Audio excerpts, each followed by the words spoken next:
Good evening, everybody, and welcome to our fourth of six conversations this year.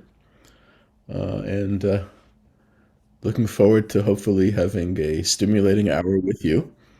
A lot to talk about. I don't know how much we will get to, but nice to have this opportunity to share this time with you. I just got back. I was in New York for 4 days. I just got back. And probably had 30 conversations in the time that I was there on the subject matter of tonight's talk.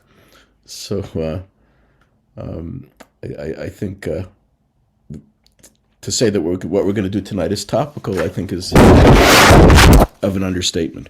So let's get into it. And I Again, I appreciate all of you for being here. Originally, I was going to talk about Purim tonight on the original schedule that was published months ago. And as you may have noticed, we've changed the topics for the second half of the season. But in particular, as much as I love Purim, I felt that it was more pressing in a sense to address the current situation in Israel, which has obviously created a lot of very strong reaction and continues to do so amongst the Jewish world, amongst the world in general, and also amongst some of Israel's most ardent supporters. And that's the perspective that I hope to bring to you this evening. That again, coming from the heartland of support for Israel and a lot of concern over certain developments in the last couple of months since the November election. Now, just most of you are going to be aware of a lot of this stuff, so I want to just not make assumptions on and just give you a little bit of background. So if you already know this, please forgive me for indicating what you're already familiar with. But what happened, of course, in November, and I think it was November 1st, the election in Israel, and was, first of all, the first, in a sense, successful election in the last few years, where there ended up being the possibility of a coalition being established.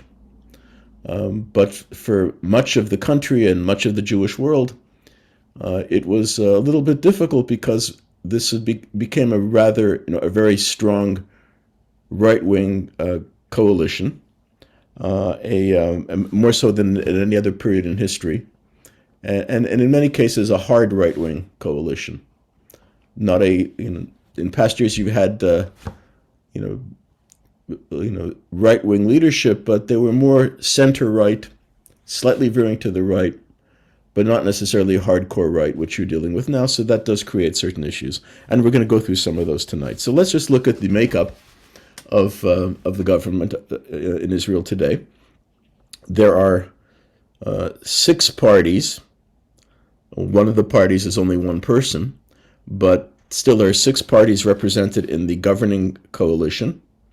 The largest party being Likud, led, of course, by Benjamin Netanyahu, with 32 mandates.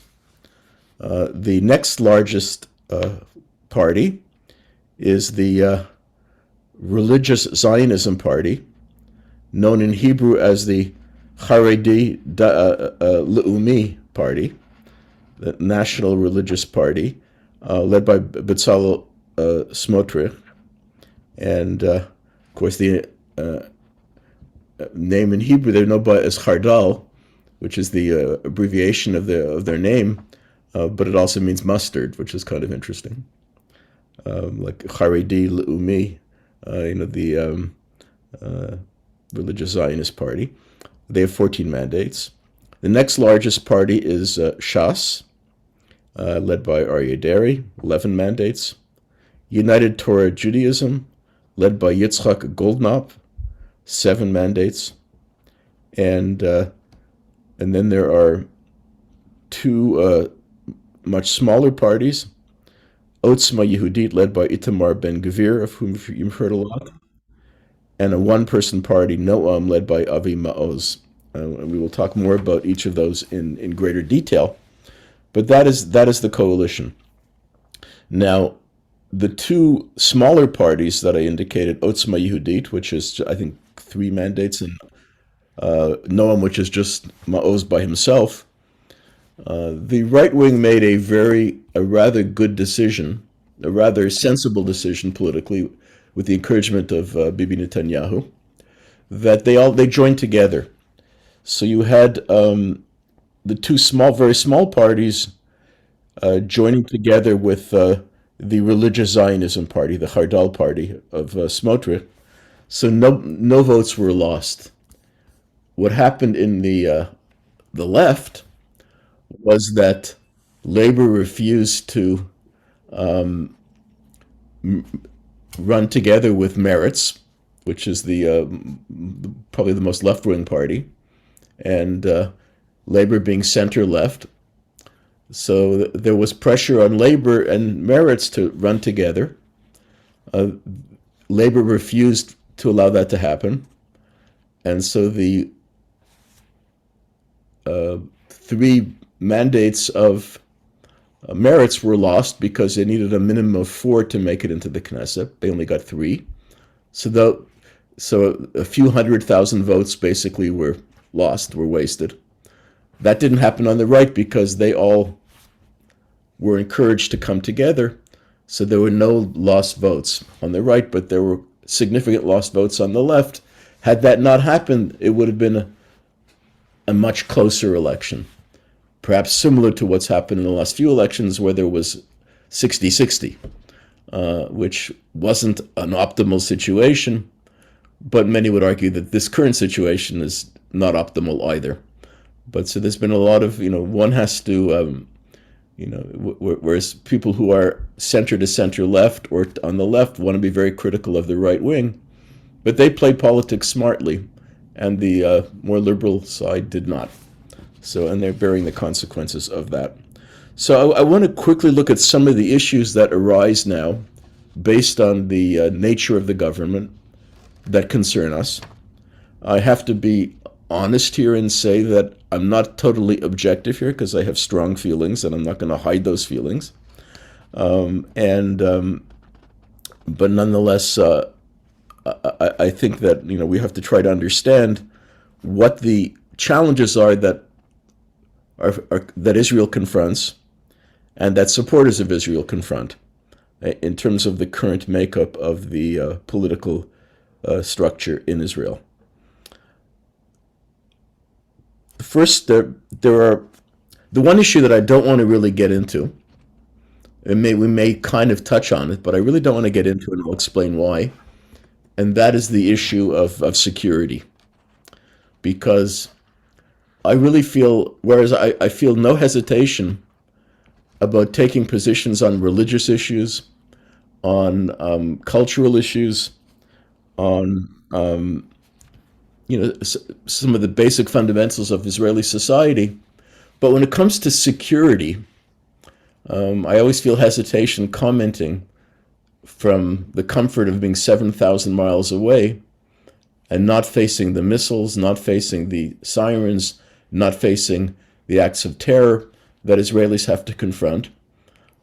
They pay the price, and they man the front lines. They defend our homeland, and we're not doing that in any kind of physical, concrete way. So I'm very hesitant to take positions, or certainly to take public positions, on matters of security. That's not part of my agenda tonight. Day comes that I make aliyah, then I would be more likely to take public positions on security, although Israel's not waiting to hear my points of view on that subject, but that's another story. So what are some of the issues that I will take up? And I will certainly allow opportunity for you to ask questions and to offer comments. Okay, one of the big issue that is getting most of the attention, and it's highlighted in some of the materials that I made available. I hope you got a chance to look at those materials. I'll look at some of those together with you in a few minutes. But so one of the major issue is the reform of the Supreme Court. And just today, I have in front of me, actually, I have tomorrow's Jerusalem Post. That's the advantage of Israel being 7 hours ahead of us, so that by now we already have tomorrow morning's Israeli newspapers available online. So I'm looking at tomorrow's Jerusalem Post. There was a major demonstration today. It was called Disruption Day, which I'm not going to go into now, but it was challenging.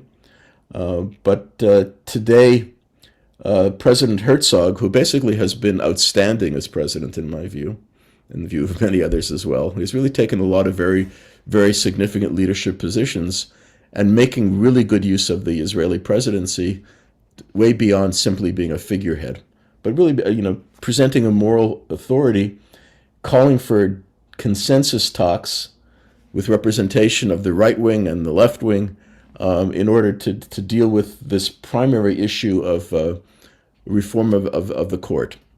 And Herzog has commented that and we'll look at some of the writings that I made available to you.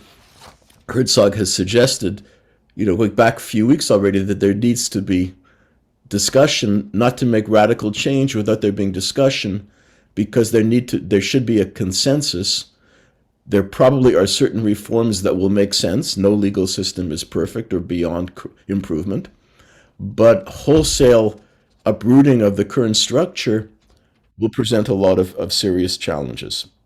And what seems to have been happening is that Justice Minister Yariv Levin has been moving at a very fast pace, already putting through the first reading of a law that will uproot the structure of the Supreme Court, which plays a very, very important role in Israel.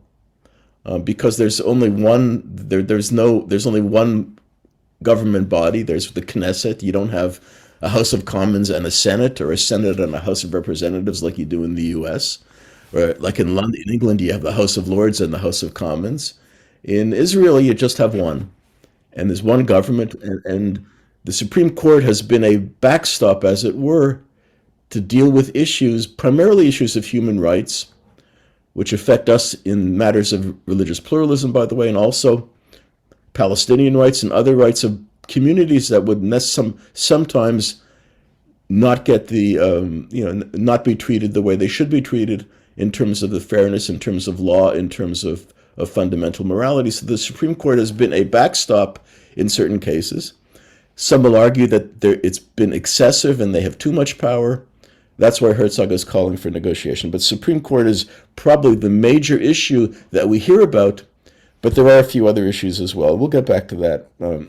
Now, I did mention the issue of religious pluralism, which, because it's not an issue that engages Israelis that much, or I would say as much as it should, it can be overlooked, and it doesn't get the attention that the proposed reforms of the Supreme Court is receiving. What the most symbolic aspect of the issue of religious pluralism is, in my view, the least important aspect, but nonetheless, it gets a lot of attention, and that is the issue of the Kotel HaMa'ariv, the status of the Western Wall, and in particular, what's called the egalitarian portion of the wall, that it's called the Ezrat Yisrael, basically, which is as opposed to the normative Kotel that is under the authority of the chief rabbinate of Israel. The additional Kotel, it's called, we refer to it as the egalitarian Kotel, but it's in a sense, the non-Orthodox portion, which is, by the way, not visible from the main portion of the wall. When you've gone to the Kotel as part of a Torah group, you've been in Israel, and what you're seeing there, you cannot see there's no vantage point to see the egalitarian Kotel from that point. It's been under the supervision of our movement, the Masorti movement, but it's been used by non-Orthodox communities, and also sometimes by Orthodox communities. It's part of the actual wall, but it's not visible. It's not the main portion that's on the postcards. But there was, as you probably remember, 6-7 years ago, there was a proposal to basically enhance that structure because it's really pretty schleppy right now, to be honest. I mean, you have to get down. It's very inaccessible. If someone has any kind of mobility issue, it would be impossible for them to make it. You have to go down a lot of steps, and it's not a very conducive stairway. It's not easy to access. And when you get there, it needs a lot of work. It's not really people friendly. But in many senses, it's really nice because it's not as crazy as the main kotel. You don't have the excuse me, for lack of a better term, you don't have the schnorrers and the beggars that are hanging around the regular kotel. You can be in the middle of the Amidah and someone is, giving you a cup because they want you to give tzedakah. They're putting the pushka right in your face when you're trying to daven, and it can be kind of disruptive, to say the least. That is not present at the kotel that we control, which is much more quiet, much more laid back, and much more peaceful, even though it needs substantial work in order to make it really conducive. That was supposed to happen, and it was also supposed to have, the agreement was that there would be a common entranceway when you would enter the kotel, where the main gate is. If you just turn to the right, as it were, even though that's a funny way of describing it, you would have access to the what's called Ezrat Yisrael, the egalitarian kotel. If you went straight ahead, you would be at the normal kotel, what would be the Orthodox kotel, as it were.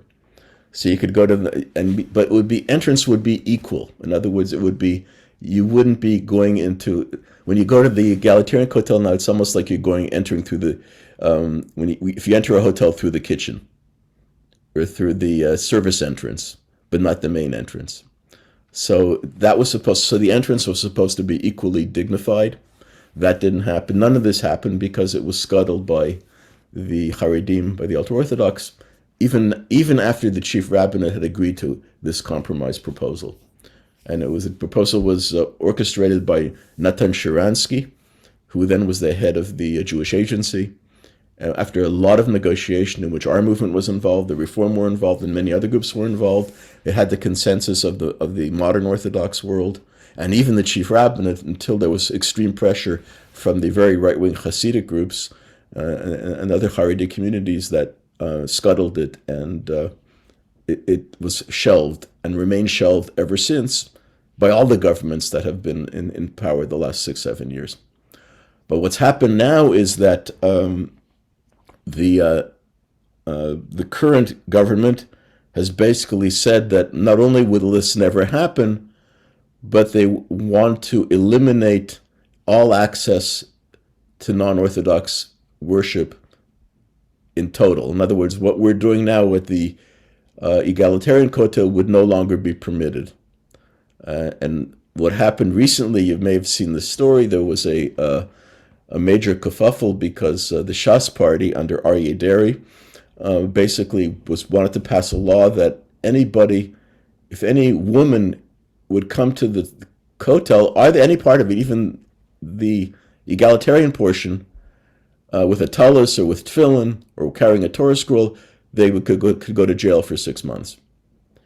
And that, it was, but that was, Bibi intervened and said, not going to happen.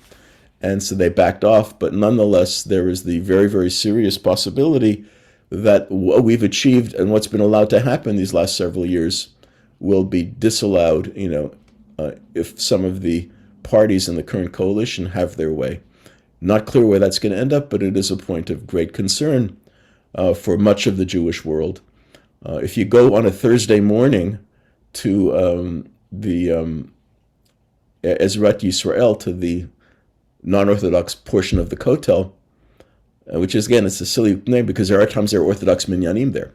But if you go to that portion of the kotel, you can see 7 or 8 simultaneous bar and bat mitzvah ceremonies. That's where we've had members of our shul who've had celebrated b'nai mitzvah in that portion of the kotel. And again, we control it, and it's very organized, very orderly, even though the place does need a lot of work. So that's one of the lingering issues of concern. Another one, which I'm concerned about, is that because of my relationship and our shul's relationship with Rabbi David Golinkin, who his Schechter Institute has created a network of schools that are called Tali schools.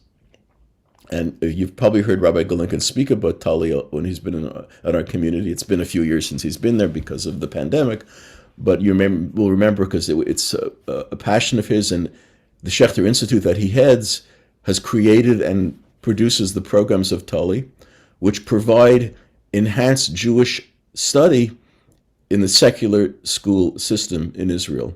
They're in about 100 schools in the country right now. And these are very popular programs because generally the secular school system in Israel has had very, very minimal Jewish religious education.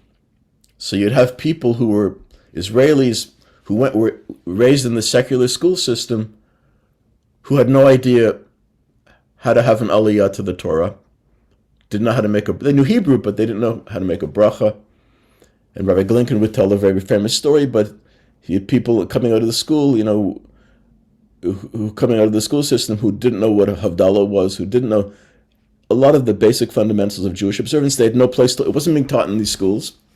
They were being taught Jewish history, they were being taught Bible, they were being taught, the general subjects that you need to learn, but nothing about Yiddishkeit.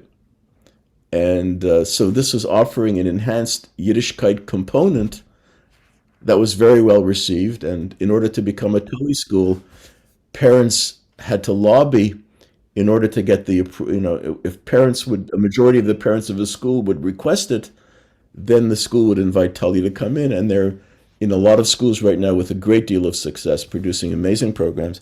The reason I mention this is that there was a movement which was led by Avi Maoz, the head of Noam, but others supporting him in this coalition who want to make that illegal.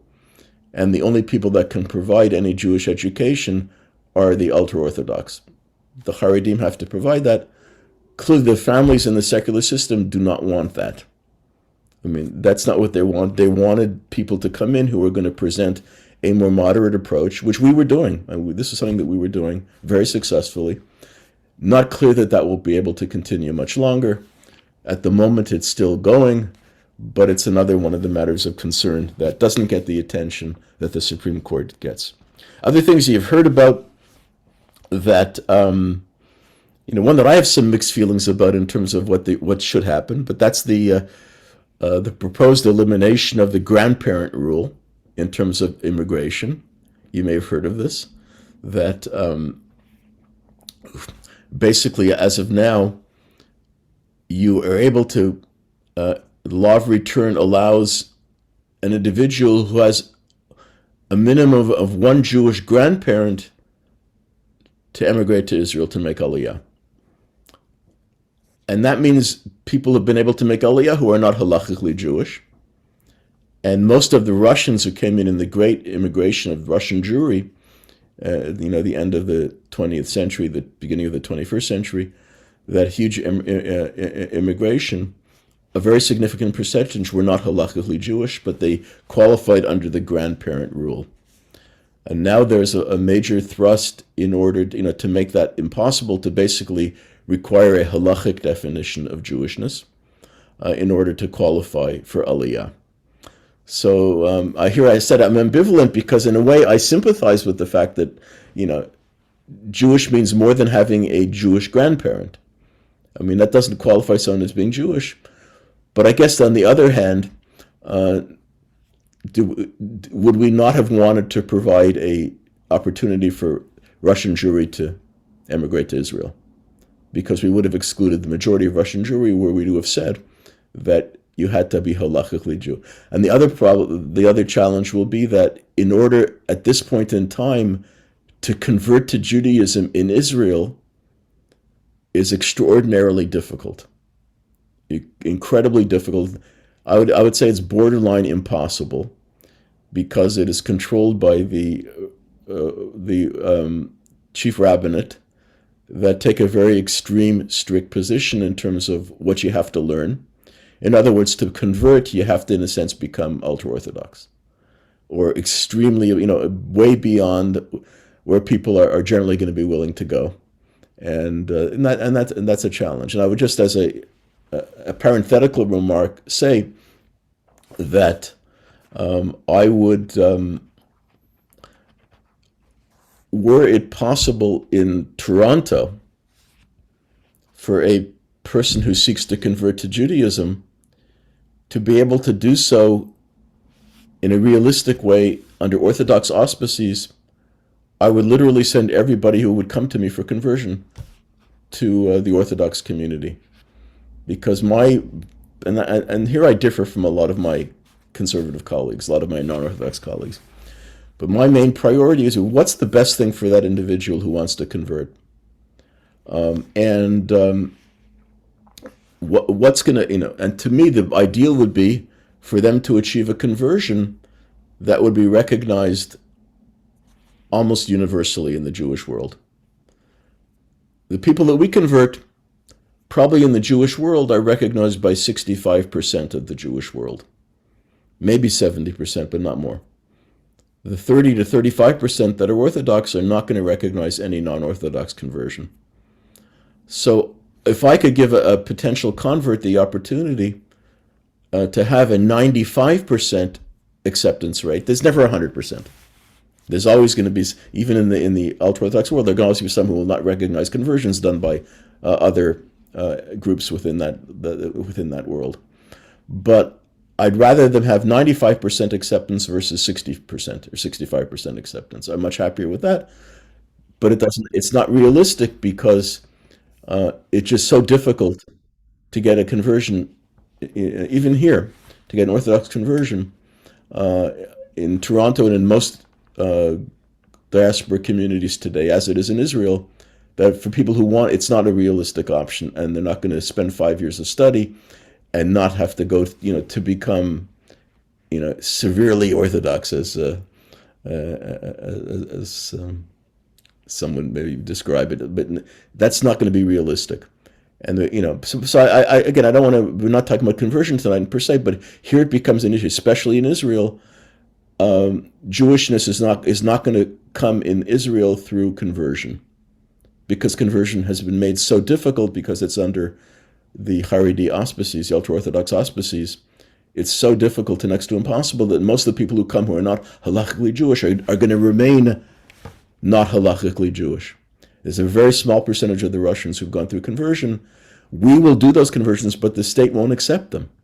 So it doesn't help anybody. So that's why this grandparent rule was considered to be so important, because it was the only way they could make aliyah, because no conversion would work in that circumstance. They would have to be allowed to come in on a different standard than being recognized as halachically Jewish. But to me, that's a problematic area. It doesn't get a lot of attention in the global media, but Jewishly, it's of great concern. So these are some of the issues. Again, I'm not really talking about the security issues. I don't really want to. But we'll talk about the court. We'll talk about maybe a little bit further about the pluralism issues if you want to hear a bit more about that. I mean, the fact is that part of what we have been slowly achieving, very slowly, is greater recognition. And by the way, that's been really helped by the courts. And that's why the non-Orthodox world is very concerned about the reform of the court, of the Supreme Court, because they've been the ones we could turn to if we want to have any kind of even minimal rights and recognition in Israel. We won't get it from the government. We haven't even gotten it from more liberal governments. We didn't get it from the last government. We're not going to get it from this government. So that's been why the court has been that opportunity to get the rights that the government was not giving to various pockets in Israel, including non-Orthodox Jews in a religious setting. So that's why we're concerned about the wholesale uprooting of the Supreme Court as it is presently constituted, and because of the impact that it will have upon the non-Orthodox religious community in Israel. So that I'm going to pause here. I'm going to see if there are questions or comments, and then I want to look at some of the readings that I provided for you that I think really cogently present some of the arguments and some of the concerns about the new government and the ramifications of the new government. So let me see if there are any questions or comments at this point. Is that Daniel? Was that you? Did you? Well, if anybody, I mean, since I'm not. It's really hard to visually I'm fine. see. I can make some Okay, comments. Bernie, go ahead. Uh, First of all, you mentioned the split of 60-60 if the labor had gotten in. Unfortunately, the 60 on the labor side includes what, 10 or 12 Arab party? Am I not correct? huh. Well, it wasn't. I So don't think it was. really, I don't think it was 10. I think it was 8 or something. Yeah, but it was. Yeah. 10, whatever them. So in reality, you're looking at 50 versus 60 No, because but the Arab party. but Bernie, are they citizens of Israel or not? If they're citizens of Israel, they're entitled to be in the government, in parliament. I have no argument with that, but the Yeah. point is politically, they're on either side. Hmm. Yeah. No, it's tough. I mean, clearly, yeah. I mean, you wouldn't say they're not really Zionists, but neither are some of the Haredi parties are not Zionist either. So, but yeah, Yeah, that would be part. And the last government was dependent upon one of the Arab parties was part of it. I think it wasn't 10. I think it was fewer, but it was clearly. Yeah, that's true. yeah. They would be part of it. The second point, Yeah. I just watched Emmett, where they had the speaker Avi Bell, apparently who is a lawyer as well, and he has been involved with negotiations to change the law for about 30 years now. Hmm. And he said apparently there'd been attempts at reforms with previous governments, and at that stage, what happened was they would then refer it to a committee, and the committee would be deliberating for 6 months, 12 months, 18 months. And by that particular point, the government would be defeated and it Hmm. would start all over. Right. Then pointed out that unfortunately, Barack began in the 80s and then into the 90s, changed the power of the Supreme Court unilaterally without government approval whatsoever. And so they've now, it literally becomes a dictatorship on the part of the Supreme Court. And that's a major problem. Well, I think that's Herzog's point, and I would agree with Herzog's point, was that that's why there needs to be some serious conversation, not as not setting it to a committee that's going to never meet or that's never going to come to a conclusion, but to have it at the highest level with the involvement of the president and making sure that serious and what is in today's news is encouraging that there may be a serious push now to get just a committee of 5 to to give them 60 days to come up with something, or 90 days or whatever, but in a limited time frame to do some serious work to create some kind of consensus, because it's not healthy. I think we'll all agree it's not healthy to have an ongoing situation where you're going to have 100 to 500,000 people protesting every Saturday night for the next 20 years. I mean, that's really not. It's tearing apart the country right now, and that's not a good thing for anybody, for any side. So there needs to be some kind of bridging of the gap. Yeah, clearly there've been excesses. One could really argue that. Erwin Cutler's daughter, it's one of the pieces that I gave you in the handout, kind of By argues the way, I against her didn't receive any father. material. Rabbi, I did not receive any material. You have to get on the website, the Beth David website. If you Oh, go okay. the program announcement, just you could click on it, but it's worth reading it. But uh, Erwin Cutler's daughter basically kind of argues against her father because she's somehow defending reform of the court, but within limitation, but also talking about the need for there to be serious negotiation. Because to go as far as is being proposed right now, there's also fear that part of the reason why Israel has been protected from the International Court in The Hague has been the respect for the Israeli legal system and the court system in Israel. Because they know that the Supreme Court has come down hard upon soldiers who have violated the rights of prisoners of war, for example. They've been protective of human rights in a way that the world has respected. If the court no longer does that, but is totally subservient to the government, it's possible that Israelis are going to be brought to the International Court in The Hague, where they haven't been, because people have respected that there is a internationally respected and credible court system in Israel, and that is viewed as a role model for justice worldwide. And for that reason, they left Israelis alone and have not brought Israelis to justice in an international tribunal. There's fear that that could change if we lose the credibility that we have in the U.S. and with the EU and other places where there is great respect for our court system. So part of, there needs to be some reform, no question.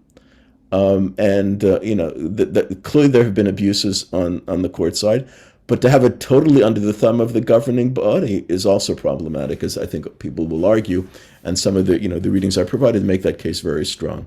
But I do appreciate the comment, and very much that you've made. I'll get anyone else before we look at some of the readings. Okay, so let's. I can't tell, but I don't hear. So Bye. am I hearing? Rabbi Santa. Oh, okay. Yes. I sent you an email, and I've copied part of it into the chat. I wonder what it was meant by David Ben-Gurion's own curiously prescient and more pragmatic reading. Well, I'll give you a very quick answer. I don't want to. I'm sorry. I just saw the comment because I've been out of town. I just saw it like 20 minutes before the session. So I think just put it very simply, because I don't want to get in the weeds here, because it's a very complex discussion of a poem that was part of Halkin's essay that I don't want to, because it just really too much in depth to go into this in detail. But basically what he is saying here is that Ben-Gurion's approach, because in terms of how he reconciled biblical tradition, because Ben-Gurion was not a halachic Jew by any stretch of the imagination, not the least bit observant, but he was very, very connected to Tanakh, very connected to the Hebrew Bible. That was really an important part of his life. He'd been to archaeology and to Bible study, but he understood that the biblical tradition is one that preached moderation and not extremism. And the question that Gordon, in his poem that Halkin references, takes the point of view that the biblical tradition is a more extremist tradition. Ben-Gurion had a more moderating approach to the tradition. I don't want to take it further because that really will subtract, and that wasn't the major point of Halkin's essay, but I appreciate it's a very, very interesting question. And I really appreciate it. I just had a chance to look at it a few minutes before the session. Let's look at some. Excuse me, I have another question. Yeah. Would the situation in Israel just now make people in the diaspora feel, I don't like things, I am not going to donate? Oh, big time. Support. That's a huge fear.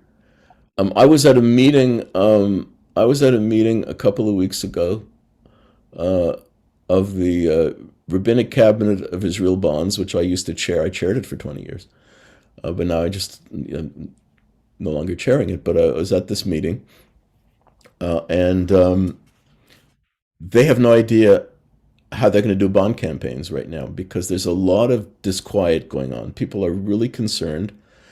Look, I'll give you some examples which I haven't referred to. I'm trying to be nice here and hold back a little bit. But I'll give you, Israel has the Minister of Diaspora Relations, Amnon Chikli, who grew up in our movement, by the way. His father's a conservative rabbi. Grew up in Israel in our movement, was active in our youth movement in Noam in Israel, but has taken a very hostile attitude towards diaspora Jewry, and he's the Minister of Diaspora Relations.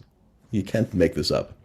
I can't imagine a worse person for this position. He's the one he's attacked Reform viciously.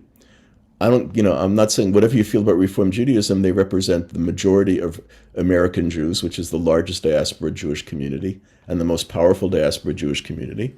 For the Minister of Diaspora Relations to speak disparagingly about the largest grouping, you don't do that. I mean, it's stupid. I mean, and he's the one he said to the American Secretary of State when they commented. I'm trying to remember what the comment was that he made, but basically he said he should mind his own business. That's the Minister of Diaspora Relations. You don't tell the American government to mind your own business. I mean, that is just stupid. I mean, honestly, so I'm going to be very blunt here, to put an idiot in charge of such a sensitive position. You had Nachman Shai, who was the previous Minister of Diaspora Relations, who is phenomenal. Yeah, he's more coming. He's coming. He's not a Likudnik. He's was in I think in Yesh Tikva, but he there is a but when you have somebody who's addressing the diaspora, basically telling the diaspora to go to hell, and that's the person who's representing. How do you think that makes not just it make leadership feels really terrible? You have the heads of major Jewish organizations, including the Conference of Presidents, which has never said anything ever critical about an Israeli government, criticizing the government. The head of AIPAC, it's unheard of. Unheard of, the head of AIPAC criticizing an Israeli cabinet minister. It's unheard of. But it's happening now because of some of the people that have been brought into the government. I mean, I didn't go into I haven't gone into Ben Gvir or Maoz. Ben Gvir, by the way, who's in charge of security. In charge of security, he was not allowed to enlist in the army because he had a reputation of being so wild they were afraid to give him a weapon. They couldn't arm him. He was not allowed. He never served in the army. They wouldn't let him serve in the army because he had been arrested many times for attacking Muslims and doing all kinds of other things, acts of desecrate, setting fire and doing really terrible stuff. He's now a government minister in charge of security. The world is looking at this and saying, "What is going on here?" Maoz, who, by the way, he just resigned from the cabinet, thank God. And if there were a contest like who's the worst human being on the planet, he would be a competitor. I mean, he would be competitive for that. I'm telling you, a guy who's just terrible. I mean, the things that he says about, he refers to gays as animals. And when there was a gay pride parade, he arranged they brought some live animals to march because they said that they're animals, they're not human. I don't care what you mean. Not everyone, people don't have, I understand that people have, challenges, not everyone's going to like a gay pride parade. I understand that. But there's a limit. I mean, but even people who are, on the hard right of orthodoxy will recognize that, there's a time for silence. In other words, you may not be comfortable with something, you may not like it, you may feel it violates the Torah. That's legitimate. But to use the kind of language, so when you have him and you have Smotrich, who's also said things that are very challenging. You have these guys in government. So you've already had the Conference of Presidents, which I was a member of for 2 years when I was president of the Rabbinical Assembly. They just had their gathering in Israel, and I went to them. I was part of that gathering for 3 years. It was amazing. You really had anyone would come to address that group. It was really a very, very special experience to be part of that group for 3 years. But they refused to meet with any of the three people I just mentioned. It's the first time that the Conference of Presidents, which is, by the way, not a left-wing group, it's definitely right of center, it's a fairly right-wing group. I was a flaming liberal as part of the conference, and I'm not such a liberal. I consider myself to be a centrist, but they would not meet with these three guys who are serious ministers in the government. The two of them, at least, are ministers in the government. They would not. They met with Bibi. They'll meet with Netanyahu. Okay, he's prime minister, and they have a long relationship with him. But you have leaders of the diaspora community, who are, feeling that they can't deal with some of these individuals who have major ministries in the government, in charge of, a lot of stuff that really needs careful attention, and can put Israel in a very precarious situation. So there's a lot of concern. I mean, and you very, very wisely, you alluded to the fact that people are concerned about, about tourism, about raising money, about Israel bonds. They don't know what to do in terms of part of it. Yeah, they do get a lot of funding from labor unions, and they get major they're not dependent upon the synagogue appeals in order to do most of their sales, because it's a good vehicle, it's a very stable vehicle. But even that's, there's a little concern now in the economy, because people are a little bit more reluctant right now because of what's happening to invest. So there's a whole wide range of ramifications which are way beyond our pay grade in terms of being able to cover. But there is deep concern about what's been happening and about the impact it has upon those who are not what is Israel's relationship to the Jewish world in total. What is the relationship of the Israeli government to the communities outside of Israel? So that's a huge concern. Let's look a little bit at some of the material that I provided, because I want to just share some of it with you today. Let me just give me a second. I'll get it up here. Okay, 1 second. Okay.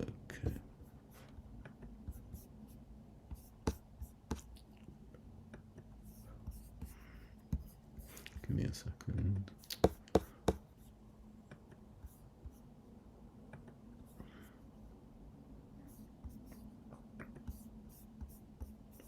Sorry, 1 second. Okay.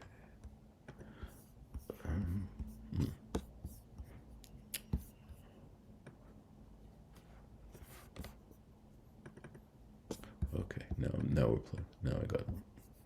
Okay, share screen. Yeah, okay. Here we go.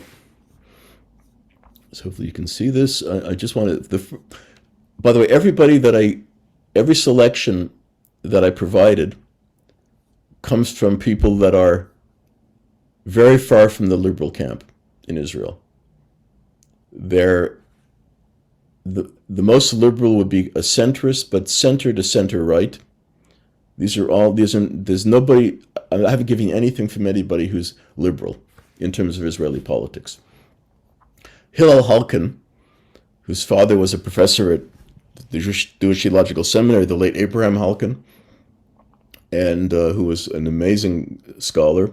Hillel Halkin is an expert on Hebrew literature, also in Yiddish literature. Absolutely brilliant. He writes a bi-weekly column called, excuse me.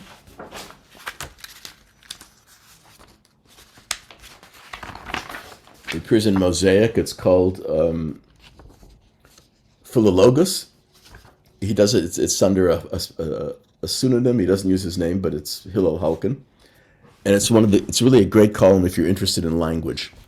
If you're interested in, he talks about a different issue in the Hebrew language, or language in general, that is absolutely fascinating. He's just an expert in language.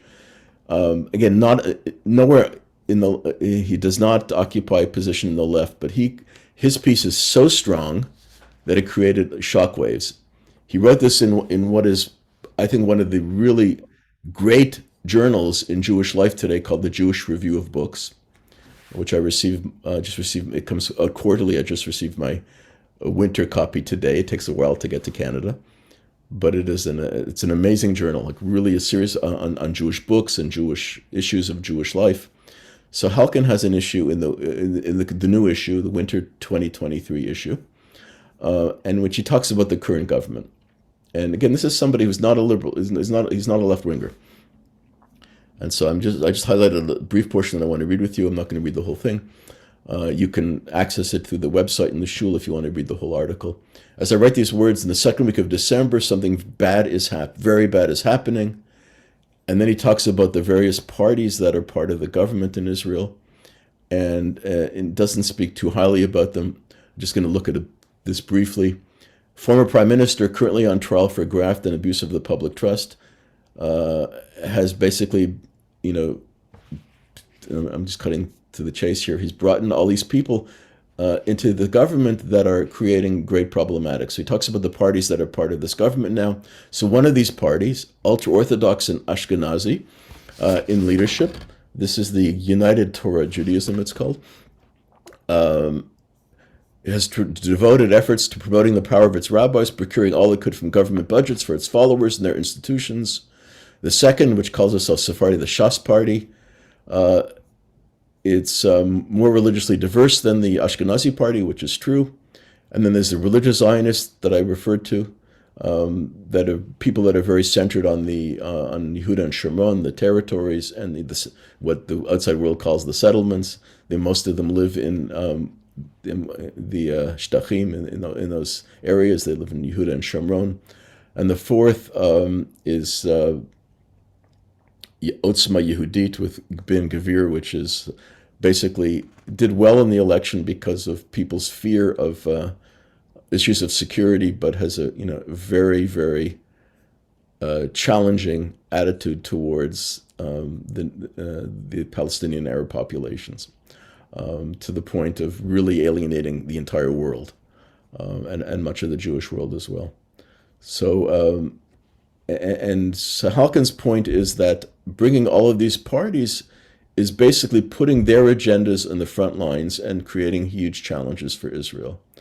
So, and I'm just going to jump here to this paragraph.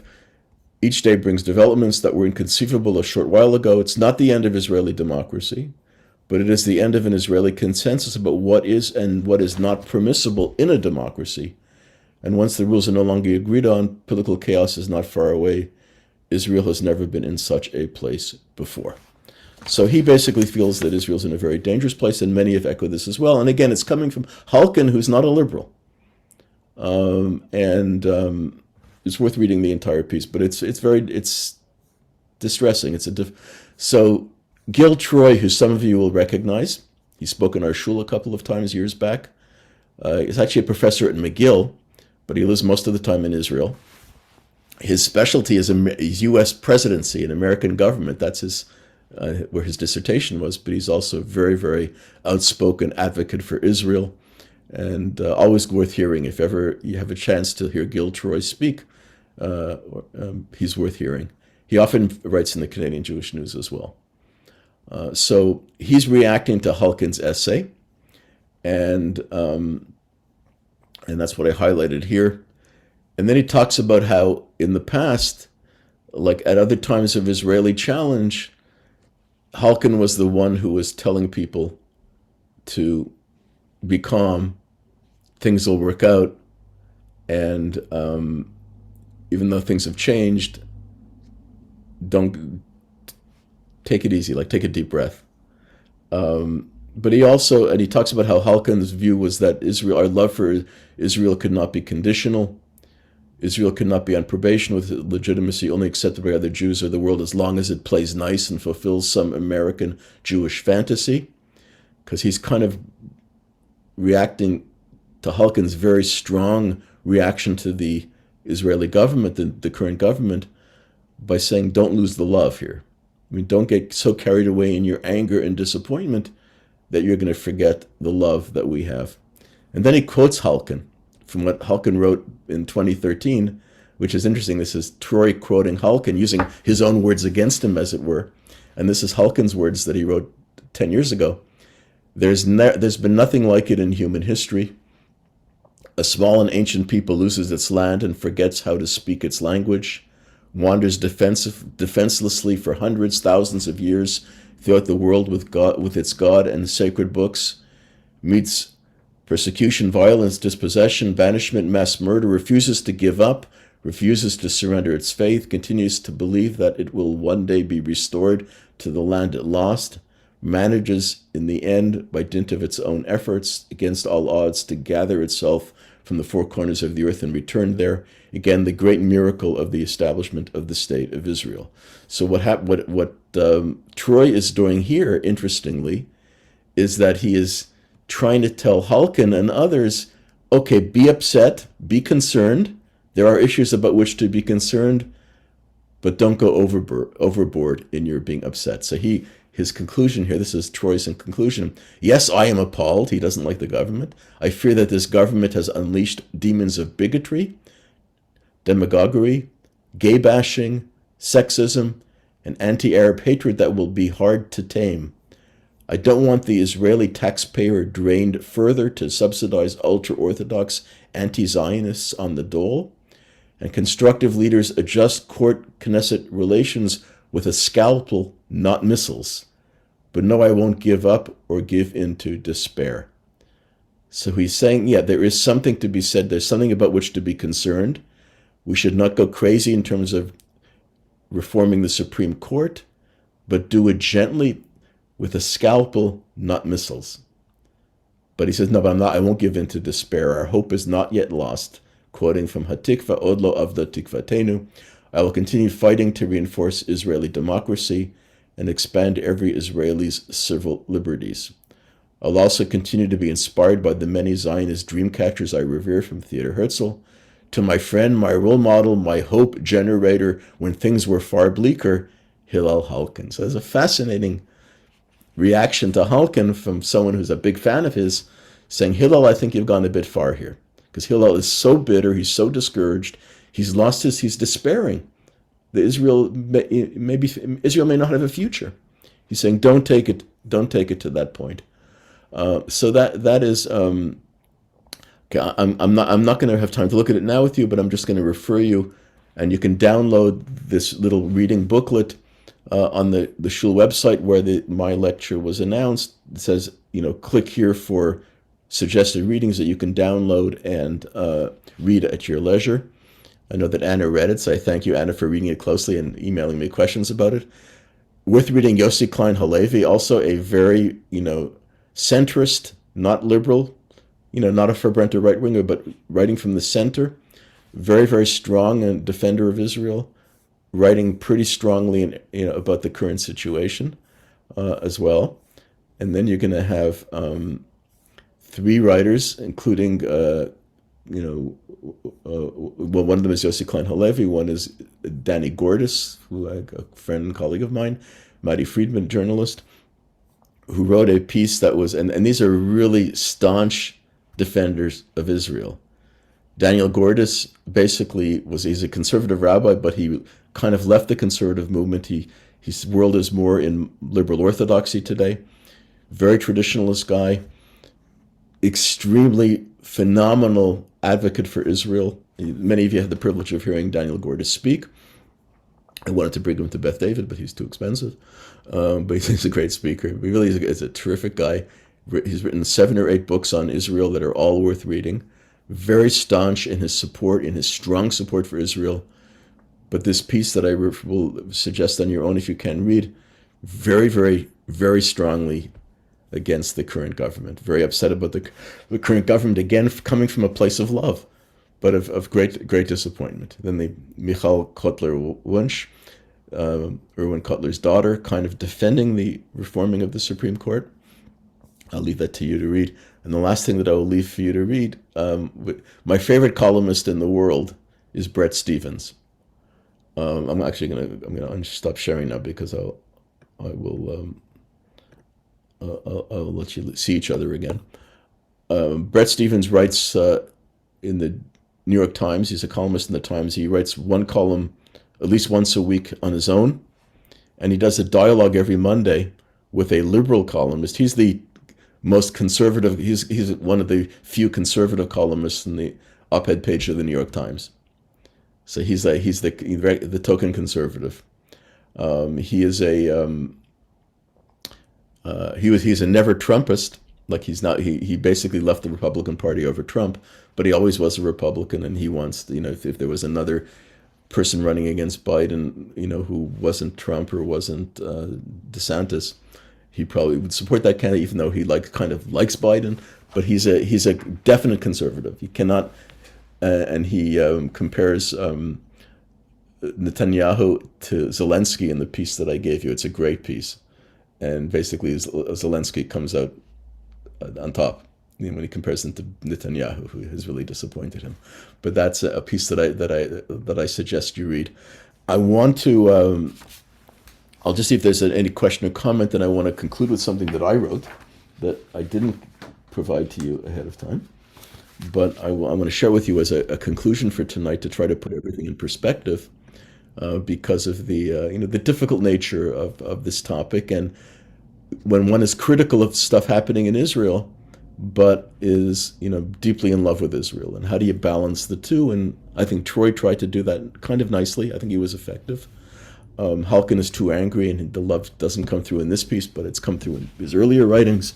How do you balance the two? And I'm going to suggest an approach that I suggested to my rabbinic colleagues in the last couple of months.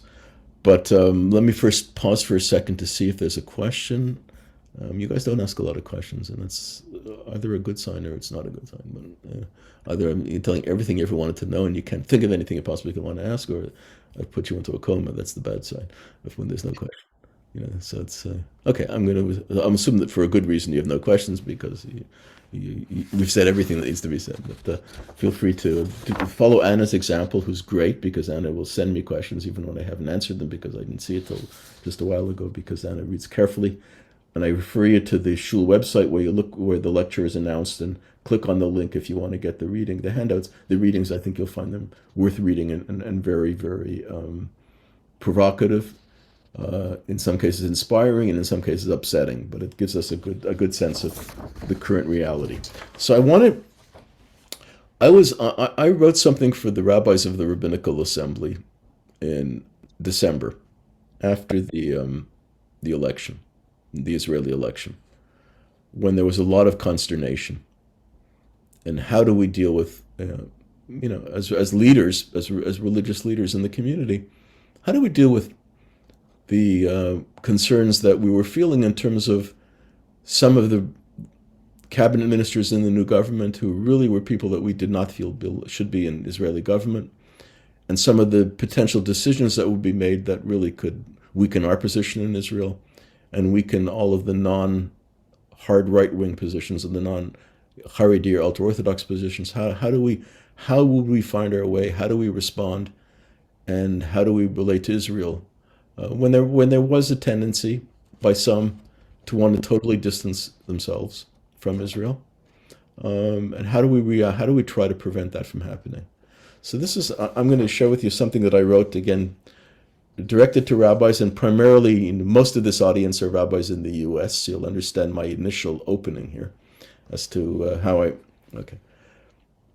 And this is what I wrote. It was 6 years ago that an American president and administration took office, with whom most of my US friends and acquaintances, to say the least, were quite unhappy. Several of them suggested to me, in my role as a Canadian, that they were thinking of moving to Canada. More than one in jest asked me whether I had room in my basement to accommodate them. In fact, not one of them moved to Canada, their angst at the political reality they were confronting notwithstanding. Having been president of the Rabbinical Assembly then, I was able to track the number of rabbinic colleagues who were seeking Canadian pulpits, and noted there was no spike in the number of rabbis looking to flee the US. As a matter of fact, very few rabbis were applying to come to Canada then. And we've seen now, when Beth David was looking a couple of years ago, there aren't too many looking to come to Canada now. So not one of them moved to Canada. And not one of them, okay.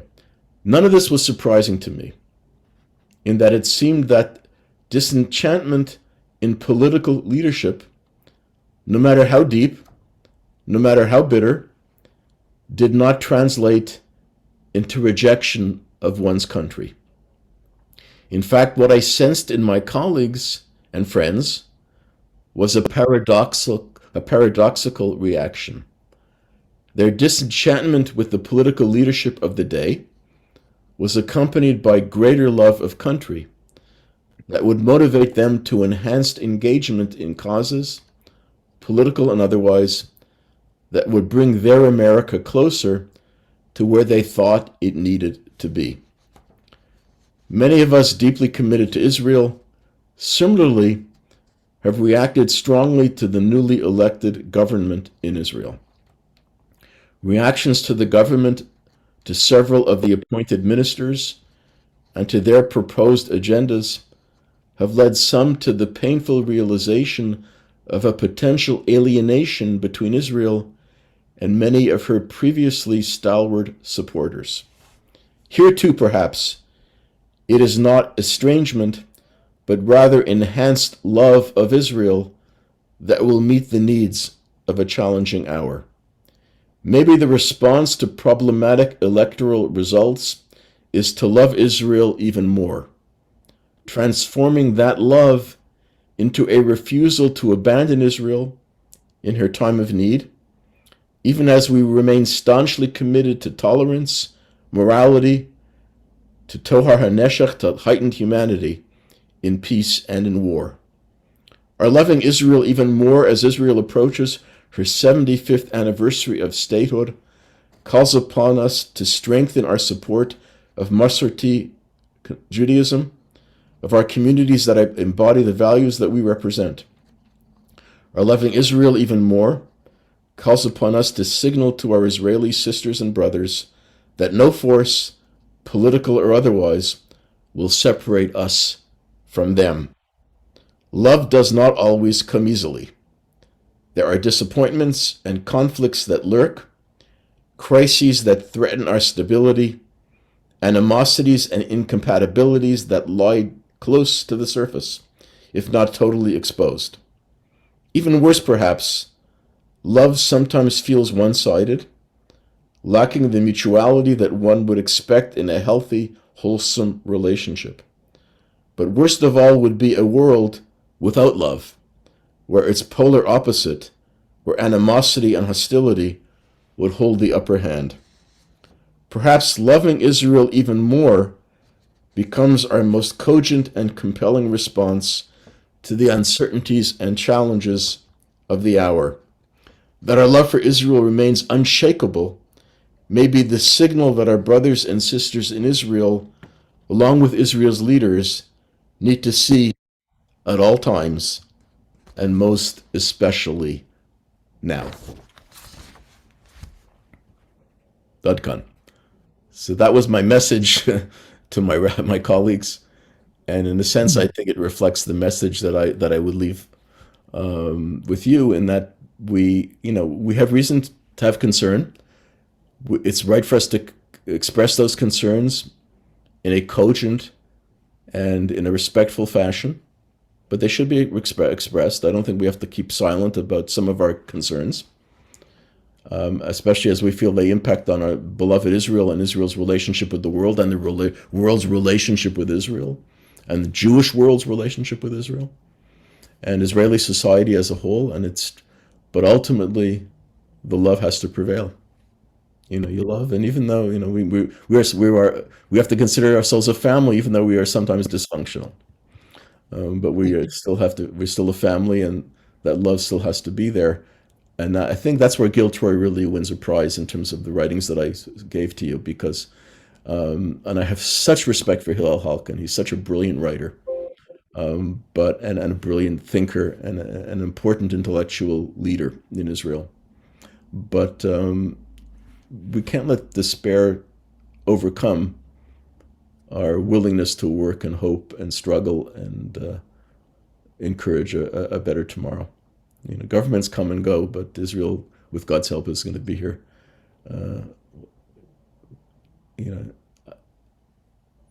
Into perpetuity. That's what we have. That's our goal.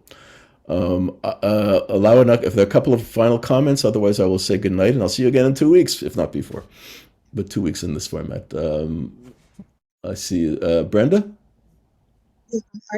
Rabbi, you could not have said that better, because all I can think about is if you have a family member who falters a little bit, you're not going to love them any less.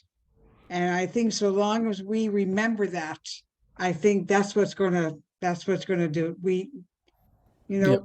Nobody is perfect. Yeah, but we also have to be, and I appreciate that, but we also have to be willing, and I've been very hesitant in the past.